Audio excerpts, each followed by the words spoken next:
Alô galera, tudo bem com vocês? Aqui é o professor Valber e no nosso vídeo aula de hoje nós iremos falar um pouco sobre as diferentes formas de regionalizar o mundo, de entender o mundo a partir de regiões. Vamos ver então um pouco o que isso significa nessa videoaula. Primeiro ponto, a gente tem que sempre perguntar assim, né? Para que regionalizar? O que se tem, o que se ganha, por que se quer regionalizar? Então a gente pode perceber o seguinte, que regionalizar o espaço representa uma tentativa de facilitar a compreensão dos inúmeros aspectos encontrados em nosso planeta. Isso significa o quê? Se a gente quer, de certa forma, entender e estudar o planeta, nada melhor do que tentar agrupar os países que possuem características em comum, características mais próximas. Então, o que se leva em consideração para regionalizar, É aquilo que aproxima um país do outro, as características mais próximas que podem ser percebidas entre os países. Agora, é importante ressaltar que ninguém, da mesma forma que ninguém é igual a ninguém, nenhum país também será totalmente igual. Então, não existe um país uniforme, padronizado, totalmente igual ao outro. Então, procura-se estudar e regionalizar, levando em consideração aquelas características gerais, generalizando. Correto? Então, é claro, nada substitui o estudo minucioso, mas as formas de regionalizar servem para a gente compreender um pouco um contexto geral dos países.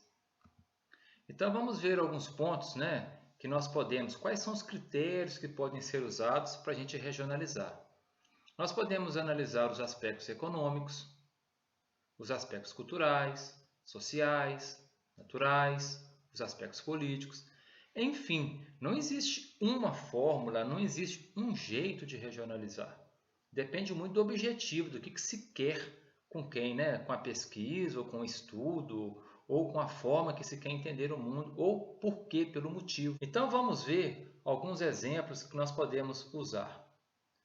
Nós podemos utilizar os critérios socioeconômicos. Isso significa o quê? Que a gente pode ver quais são os países considerados centrais e periféricos. Na geografia, os países considerados centrais são aqueles que possuem uma condição socioeconômica melhor, aqueles que têm um poder econômico melhor.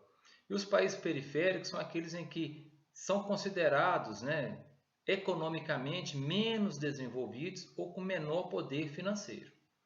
Outra forma também de separar o mundo ou agrupar o mundo são através de critérios políticos e econômicos, que nós consideramos durante muito tempo aí dos países de primeiro, segundo e terceiro mundo.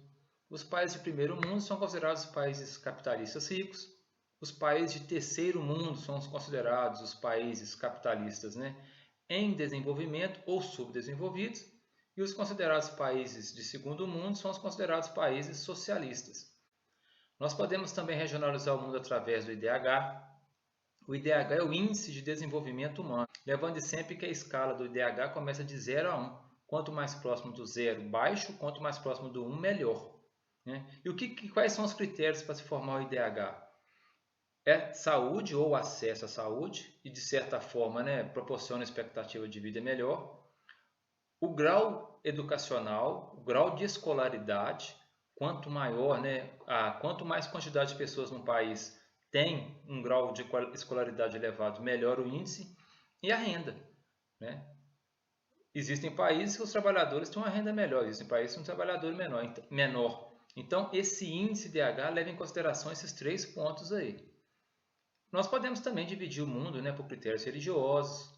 Então, esse mapa aí, por exemplo, mostra os países que são cristãos, países que são islâmicos, países que são budistas. Nós podemos observar também que nós podemos regionalizar por blocos econômicos, que são critérios econômicos novamente.